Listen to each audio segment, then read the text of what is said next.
Hi guys, how are you? I hope you all are fine. तो चलिए हम नए टॉपिक की ओर बढ़ते हैं जिसका नाम है प्रॉब्लम ऑन एजेस। जी हाँ दोस्तों, प्रॉब्लम ऑफ एजेस पे बहुत सारे क्वेश्चन आते हैं और ऐसे थोड़े से कैसे कंफ्यूजिंग से क्वेश्चन होते हैं ये। और these are the questions, they make equations, equations पे बेस्ड होते हैं। They will have solutions that will represent the age of the people in the equation. So we will solve these types of examples. But इससे पहले कि मैं solve करूं, पहले आप जाइए सब्सक्राइब कर दीजिए, चैनल को लाइक करिए, शेयर कीजिए ज़्यादा से ज़्यादा और बेल आइकन को ज़रूर टैप करिए। ओके, सो अगर आप कमेंट करेंगे तो इससे मोटिवेशन मुझे भी मिलेगा आगे के वीडियोस को बनाने के लिए। करते हैं प्रॉब्लम ऑन एजेस। ओके, सो हमारा जो क्वेश्चन है first, the ratio between the present age of P and Q is 6:7। ठीक है, जो रेशियो है P और Q का, उनके बीच में जो रेशियो है प्रेजेंट एज वो 6:7 है। अगर Q 4 साल बड़ा है P से तो what will be the ratio of ages P and Q after 4 years. पहले तो उसको प्रेजेंट एज का रेशियो दे रखा है, उसके बाद Q की बताइए एज की 4 साल बड़ा है, लेकिन क्लियरली हमें नहीं पता कि कितने एज का है, और P की भी एज हमें क्लियरली नहीं पता है कि वो भी कितने एज का है। सो हमें क्या निकालना है, what will be the ratio निकालना है एजेस ऑफ पी क्यू, वो भी कब, आफ्टर 4 ईयर्स। तो चलिए सॉल्व कर लेते हैं इसको। अब हम सबसे पहले इसमें क्या करेंगे, हम क्योंकि हमें कोई एज तो दे नहीं रखी कि एक स्पेसिफिक एज है, तो हम ऐसे केसेस में क्या कर लेते हैं, हम एक्स ले लेते हैं, मतलब कि हम ये मान लेते हैं कि एक्स वैल्यू है। ठीक है, हम मान के चलते हैं, जैसे अगर हमारे पास रुपीज़ नहीं होते तो हम मान लेते हैं कि हमने किसी को 100 रुपये दिए, तो ऐसे ही हम इसमें भी मान लेते हैं let P's age and Q's age be 6x years and 7x years। अब आप बोलेंगे कि ये 6x और 7x कैसे हुआ, तो आप क्वेश्चन में देखिए कि यहाँ पे क्या दिया हुआ है। सबसे पहले कि हमें रेशियो दिया हुआ है प्रेजेंट एज, पी क्यू की प्रेजेंट एज, तो हमने एज को x मान लिया है, मान लिया कि एक एज है, क्योंकि ये तो रेशियो दिया है, हमने एज को x मान लिया है, तो हम उस रेशियो को लेके ही चलेंगे कि मान लिया कि p की एज और q की एज भी 6x एंड 7x, यहाँ पे 6:7 है, हम 6x और 7x मान लेते हैं। ठीक है, यहाँ पे माना। उसके बाद then 7x minus 6x is 4, तो ये हमारा एक इक्वेशन बन गया है। कैसे बन गया है, अब आप क्वेश्चन पढ़ेंगे तो इसमें दिया हुआ है कि जो Q है वो 4 साल बड़ा है P से, तो हमने एक इक्वेशन बना दिया कि Q कौन है, 7x, क्योंकि देखिए P 6x है और Q 7x है, तो 7x मतलब जो Q है वो -6x, मतलब उससे बड़ा है, माइनस हो जाएगा जो P है। ठीक है, P की एज माइनस हो जाएगी, Q की एज बड़ी है तो हम आगे लिख के उसकी माइनस को, और जो इक्वल है कितना बड़ा है Q P से, 4 साल बड़ा है। तो ये हमारी एक इक्वेशन, अगर ऐसे क्वेश्चन में जब तक इक्वेशन हमें बनानी है, जब तक इक्वेशन सही से नहीं बनेगी तो आंसर सही से नहीं आएगा। तो हमारा जो एक इक्वेशन ये बन गया, और वो भी क्वेश्चन के अकॉर्डिंग हमने इक्वेशन बनाया है। सबसे पहले हमें क्या बोला था कि P की एज Q की एज इतने रेशियो में, तो हमने x मान ली एज को, और 6x 7x यहाँ पे ईयर्स में लिख लिया। उसके बाद हमें इक्वेशन में दे रखा है कि जो Q है वो बड़ा है, तो 7x आगे आ गया, और माइनस छोटे के लिए हम माइनस लगाते, तो छोटा है माइनस, मतलब माइनस हो जाएगा P की एज, और इक्वल टू दोनों में कितना अंतर है, 4 का अंतर है, मतलब 4 साल। अब यहाँ पे आप x की वैल्यू देख लेंगे, 7x minus 6x means 1x बचा, इधर 4। ओके, तो 1x को हम कुछ भी नहीं समझते, x ही समझते हैं, x इक्वल टू 4, तो इसका मतलब x मतलब एज कितनी आई, 4, अभी एज आई है। अब हमें रेशियो निकालना है कि अभी का करंट रेशियो निकालना है, तो यहाँ पे क्या गया कि what will be the ratio of ages of P Q after 4 years, मतलब 4 साल के बाद उनकी एज का रेशियो क्या होगा। तो आप यहाँ से देख लीजिए, तो अब रिक्वायर्ड रेशियो क्या होगा, रिक्वायर्ड रेशियो 4 साल के बाद का हमें बताया है, तो 4 साल के बाद मतलब इसका रेशियो कितना था, पी का 6, तो 6x प्लस 4 साल के बाद में हम प्लस कर देंगे, हमें बाद करना है, अगर पहले का होता तो हम माइनस कर देते। तो ये हो गया p की वैल्यू। उसके बाद रेशियो q की वैल्यू हमें पता है, q का रेशियो हमें पता है 7x, और उसको भी 4 साल के बाद, तो ये हो गया। अब इस तरह से हम इनका रेशियो निकाल लेंगे।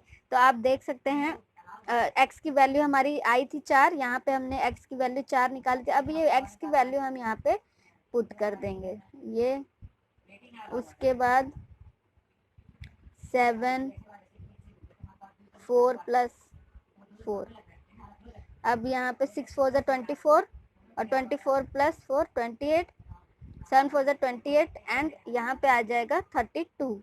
तो आप अगर 4 के टेबल से देखेंगे तो ये 28 जो और 32 कितने, 4 के 4 7 ज़ा 28 एंड 4 8 ज़ा 32। तो इनके 4 साल के बाद जो रेशियो आएगी वो ये आएगी 7:8। तो ये जो है वो करेक्ट आंसर है।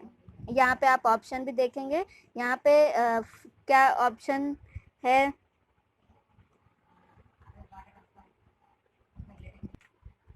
यहाँ पे जो ऑप्शन आप देख रहे हैं ये ऑप्शन में एक भी हमारा आंसर नहीं है, तो हमारा आंसर क्या ऑप्शन हो जाएगा ई, नन ऑफ दीज, क्योंकि हमारा क्या आ रहा है ऑप्शन 7:8 जो कि इसमें नहीं है। कई बार के ऐसे दिए जाते नन ऑफ दीज हमें कंफ्यूज करने के लिए, तो अगर नहीं आंसर है तो हम नन ऑफ दीज ही लिखेंगे या डेटा इनएडिक्वेट करेंगे। Okay, so next question is, देखिए फिर है the ratio between the school age of Neelam Shan is 5:6. If the ratio between 1/3 age of Neelam and half Shan age is 5:9, then what will be the school age of Shan? तो शान का की as को, school as को उसने पूछा है। तो चलिए सॉल्व कर लेते हैं हम इसको। यहाँ पे आप देख सकते हैं क्वेश्चन, अब सॉल्व करेंगे। अब हम ये कर लेंगे लेट, इसमें भी क्योंकि ना तो शान की हमें एज पता है ना तो नीलम की, तो let the school age of Neelam and Shan. अब यहाँ पे नीलम और शान की कितनी दे रखी है, रेशियो 5:6। तो एज को हमने अगर x माना है, let the school age of Neelam, तो हमने अगर एज को x माना है तो हम इनको 5x एंड 6x मान लेंगे। ठीक है, नीलम की एज 5x एंड शान की हम 6x मान लेंगे। देन हम इसे लिखेंगे कैसे, अब आप देखिए क्वेश्चन क्या है, if the ratio between the 1/3 age of Neelam, तो यहाँ पे हम लिखेंगे ratio between 1/3 age of Neelam, Neelam का क्या है 5x था, उसके बाद and half Shaan age is 5:9, और हाफ शान की एज को क्या बोला है, हाफ शान की कितनी थी 6x, तो टोटल उनका रेशियो कितना है यहाँ पे बताया 5:9। अगर उन दोनों के बीच का 1/3 of Neelam and half of शान एज इतना उसका रेशियो बताया है, तो हम उसी तरह से लाइन बाय लाइन लिख लेते हैं 5:9। तो ये हमारा एक, हम इसे सॉल्व करेंगे तो एक इक्वेशन आ जाएगी। ठीक है, तो सबसे पहले हम इधर क्रॉस मल्टीप्लाई करेंगे, ऐसे क्वेश्चन में हम क्रॉस मल्टीप्लाई करते हैं। ठीक है, तो हम यहाँ पे आप देखेंगे कि 1/3 into 9 into 5x equal to 5/2 into 6x, ये हो जाएगा। अब इसको अगर आप सॉल्व करोगे तो देखोगे 3 3 ज़ा 9, 5 3 ज़ा 15, ठीक है, और 2 3 ज़ा 6, आप दोनों जगह देख रहे हो कि 15 15 आया है। ठीक है, तो यहाँ भी 15 आया और यहाँ भी 15 आपने देखा है आया है, तो इसका मतलब कि दोनों साइड इक्वल है, इसीलिए कि शान की एज को हम नहीं डिटरमाइन कर सकते, क्योंकि हमें एक साइड तो थोड़ा सा ज़्यादा जो वैल्यू है एक्स की वो ऐसी होनी चाहिए कि हमें पता हो कि उससे कितना बड़ा या दो बराबर है, तो हम उसकी एज को, तो यहाँ पे लिखेंगे कि Shan age can not be determined.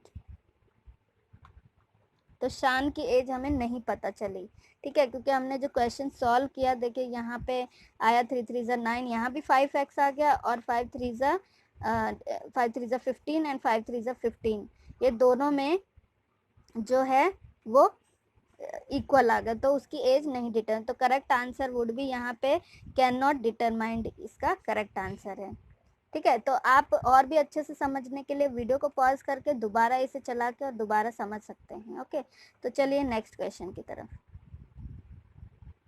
अब है राजन गॉट मैरिड 8 years ago, 8 साल पहले राजन की शादी हुई थी। अब उसकी जो एज है वो 6/5 टाइम्स है eight the time of his marriage. जब उसकी शादी हुई थी तब का अब जो उसकी एज है वो 6/5 गुना है, ठीक है। तो राजन की सिस्टर जब उसकी शादी हुई थी राजन की, तब 10 साल की थी जब राजन की शादी हुई।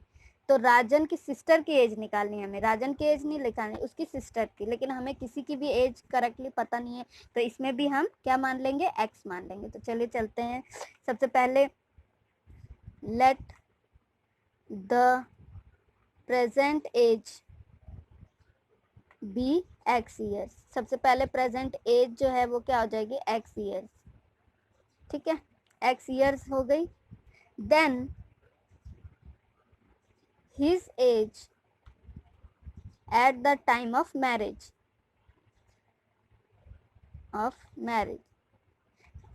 ये एक्स तो उसकी अभी प्रेजेंट की एज है, लेकिन उसकी मैरिज कब हुई थी, 8 साल पहले। तो इसका मतलब इस प्रेजेंट एज में से 8 साल माइनस कर देंगे तो हमें उसकी 8 साल पहले की एज पता चल जाएगी।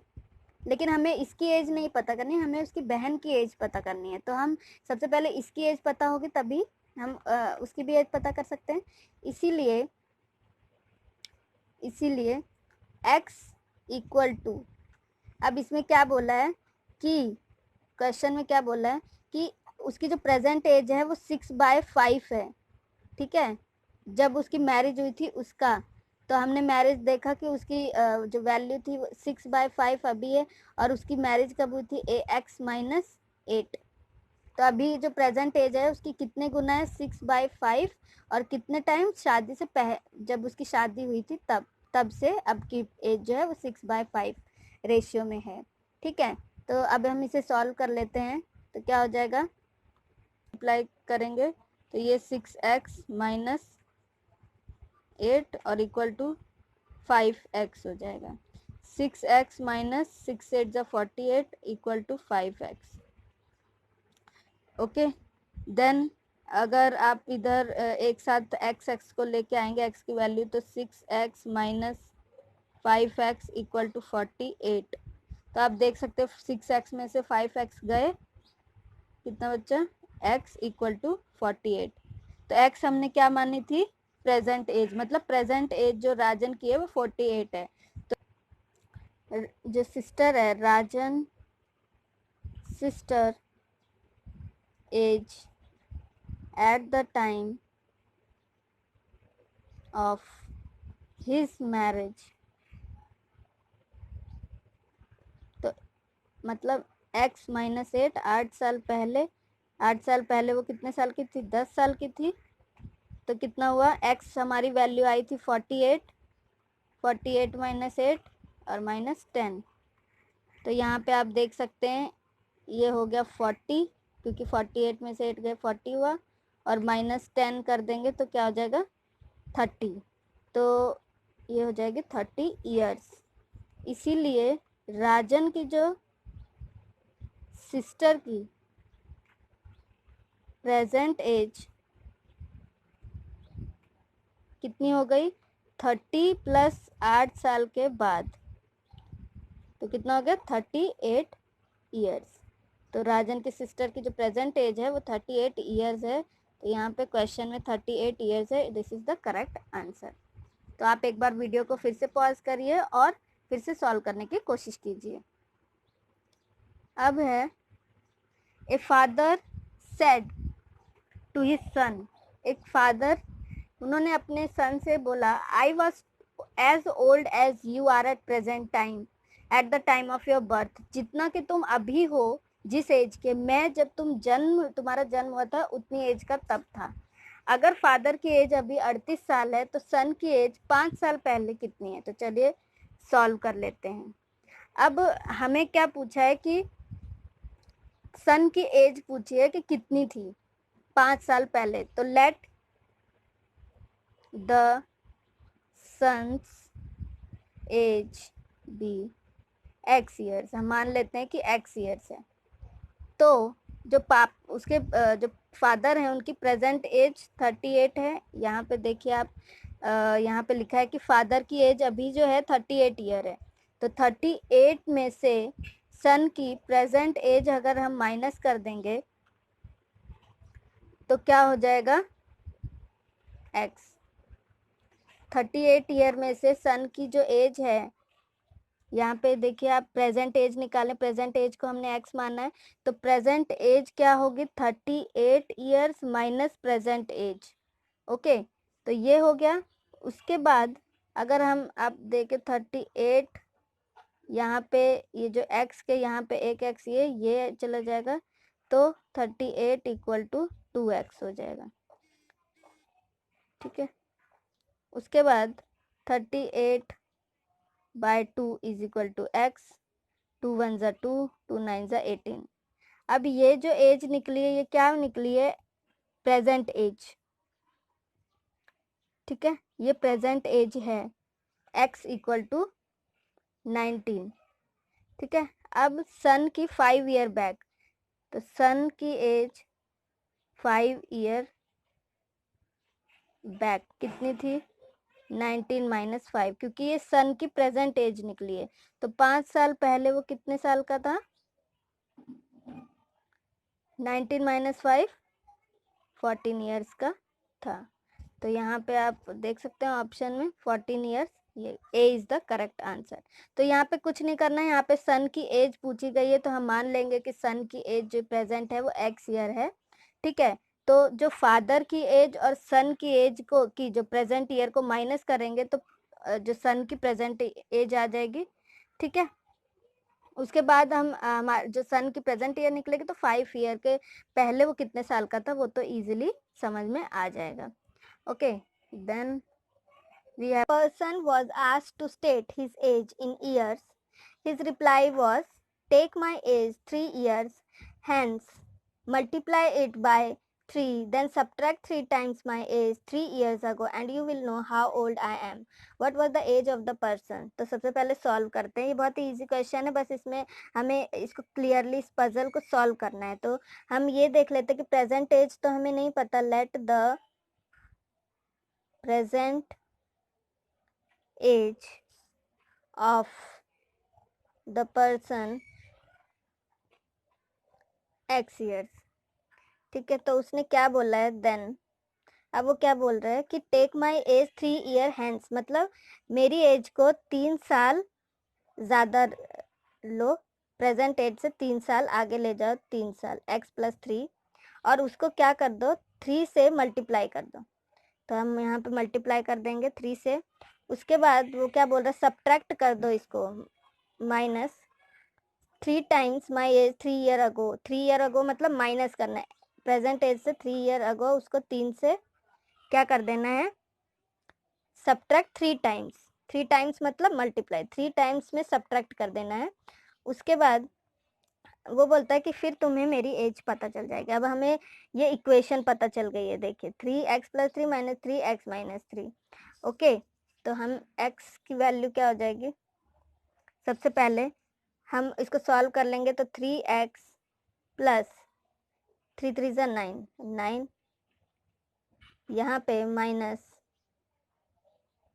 3x माइनस 3 3 ज़ा 9, ये हो गया। अब अगर हम इसको ओपन कर लेंगे 3x प्लस 9 माइनस माइनस बाहर होता है तो अंदर के साइन जब हम ये ब्रैकेट को ओपन करेंगे तो साइन चेंज हो जाएंगे, यहाँ पे 9 हो जाएगा। अब यहाँ पे देखिए 3x, ये यहाँ प्लस है साइन, तो ये एक दूसरे से कट जाएंगे, प्लस माइनस वाले जो साइन सेम जो इक्वेशन होती है वो कट जाती है, तो 3x यहाँ है, 3x यहाँ है, यहाँ पे प्लस माइनस से कट गए, बचा क्या 9 9 18, तो x इक्वल टू 18। सो हमारा जो करेक्ट आंसर क्या आया यहाँ पे 18 ईयर्स, तो वो कितने साल का है 18 ईयर्स का है। Mean age of 10 children is 13 years. One new child joins the group and mean age is increased by 1 year. The age of new child, तो हमें क्या निकालना है, नए बच्चे की जो एज है वो निकालनी है। हमें क्या दे रखा है, मीन एज ऑफ 10 बच्चों की 13 ईयर है, एक और ज्वाइन हो गया तो एक नए बच्चे की क्या होगी। चलिए सबसे पहले mean age of 10 child equal to कितना हुआ 13 ईयर्स। अब उनका sum of the age total क्या हो गई, ये सबकी मिला के सम ऑफ द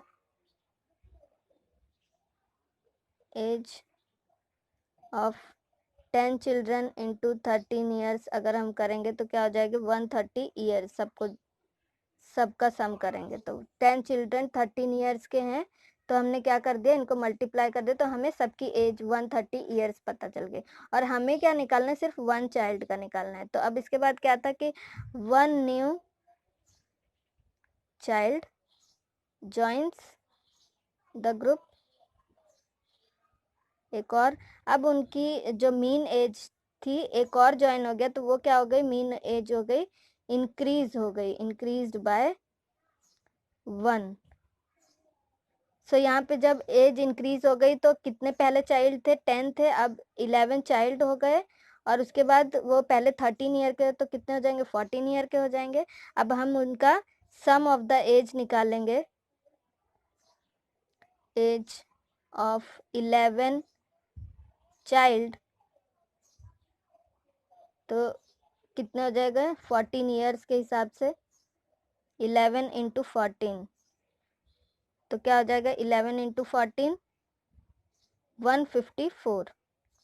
अब हमें पता चला कि 10 बच्चों की जो 13 साल उम्र थी उनका जो मेन एज निकला था वो क्या था 130, एंड जो फिर एक इंक्रीज हो गया तो इसका एज जो क्या निकला 154। अब उसमें से 154 में से 130 माइनस करेंगे तो हमारे पास क्या आ जाएगी 24 ईयर्स एज। तो ये जो मीन एज है, एक नया बच्चा जो आया था उसकी क्या एज है 24 ईयर्स जो मीन एज है। तो यहाँ पे जो ऑप्शन है करेक्ट वो क्या है 24 ईयर्स है। ओके, सो आई होप कि आपको ये सारे क्वेश्चंस अच्छे लगे होंगे, समझ में आए होंगे। कोई भी डाउट है आपको, कुछ भी प्रॉब्लम है तो आप मेरे कमेंट सेक्शन में जाके कमेंट बॉक्स में कमेंट कर सकते हैं। और इसके साथ साथ ज़रूर सब्सक्राइब कीजिए चैनल को, लाइक कीजिए चैनल को। तब तक के लिए have a nice day, thank you.